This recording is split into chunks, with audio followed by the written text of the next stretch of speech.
social media పేరుతో తెలంగాణను దోచేసిన BRS సర్కార్ పార్టీ ప్రచారానికి భారీగా ప్రజాధనం దుర్వినియోగం 1450 కోట్లు కాజేసిన బీఆర్ఎస్ కేటీఆర్ తో క్లోజ్ గా ఉండి నెల్లూరుకు చెందిన నల్లనక్కకి భారీ కాంట్రాక్టు దుబాయ్ కేంద్రంగా మన రాష్ట్రంపై విషం జిమ్మే తెల్లకోడికి 100 కోట్లు దారాదత్తం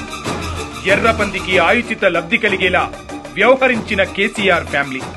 కేసీఆర్ కుటుంబ సభ్యుల కనుసన్నల్లోనే కుదిరిన డీల్ బీఆర్ఎస్ భవన్ నుంచి సోషల్ మీడియాలో తనపై వేధింపులు అంటూ ఆక్రోశం అన్నీ తెలిసినా ఆ విషయంపై ఇప్పటి వరకు నోరు విప్పని కవిత అధికారం చేపట్టాక అసలైన తెలంగాణ ద్రోహులుగా మారిన కేసీఆర్ అంటూ బీఆర్ఎస్ హయాంలో జరిగిన స్కామ్లు చూసి విస్తుపోతున్న తెలంగాణ ప్రజానికం